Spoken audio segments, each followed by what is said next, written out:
In this video, we'll discuss linear regression in one dimension. To talk about linear regression in one dimension, and we'll go over the problem of prediction.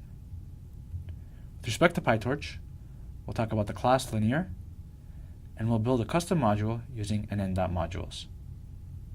So we have the predictor variable x and the target or dependent variable y. And this is essentially the equation of a line.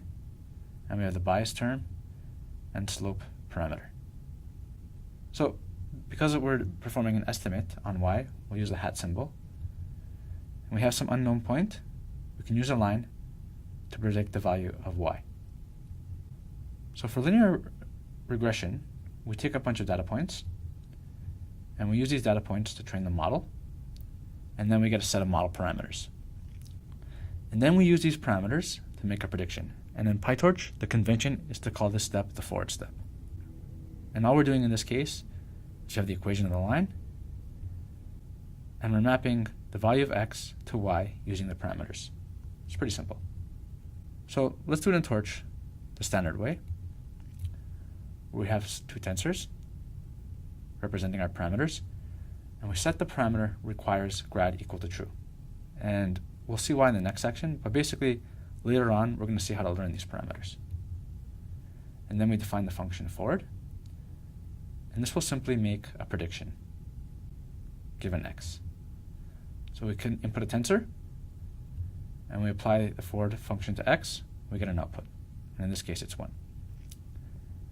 And we can do the same thing for multiple samples.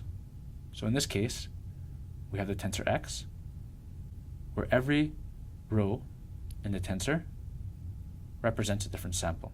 So note, even though our input is just one dimension, we have to add that little extra dimension because the linear object requires that.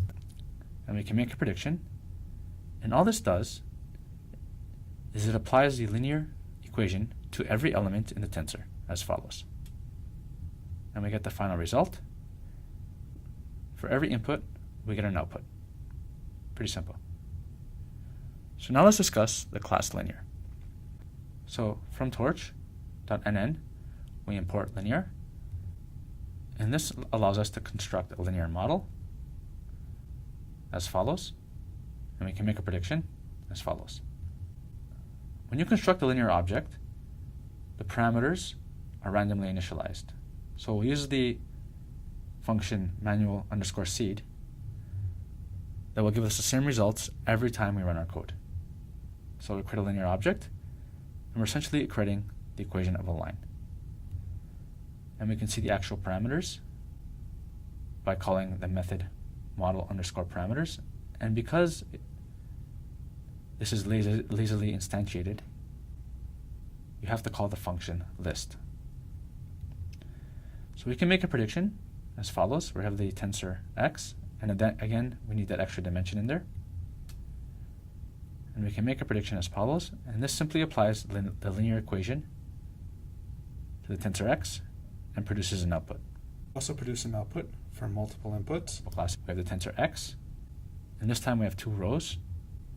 And when we apply the function, it simply applies the linear equation to each row of the tensor, and it produces an output where every row of the input, the linear equation has been applied. So we get the result. So to reiterate everything, we create a model, and then we can make a prediction. So now we're going to talk about custom modules, and this is a really great way to build a neural network in PyTorch. It gives you a whole lot of freedom. But let's start off simple and build a simple linear model. So we have a custom module, and what we're going to do is we're going to create a linear object inside of our module. And then when we instantiate our model, we'll use that model to make a prediction. And again, this may seem like overkill, but we'll use this a lot in later sections. So here's our custom module class, linear, and it's a child of nn.modules. And in our class constructor, we have in size and output size, and we'll get into those a little later, but they basically determine the input and output size of our model. So we have the function super, and this allows us to create objects from torch.nn without instantiating directly, and we'll go over the more common way to do it, or I guess the more intuitive way. And this is a little confusing, this function, so I suggest you look at another source.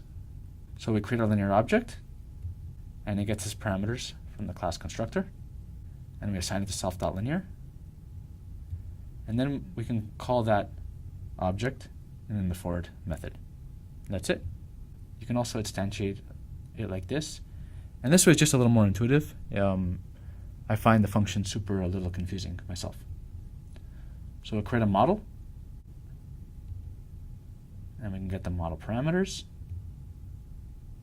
And the reason we can do this is because LR is a child of the class NN.modules.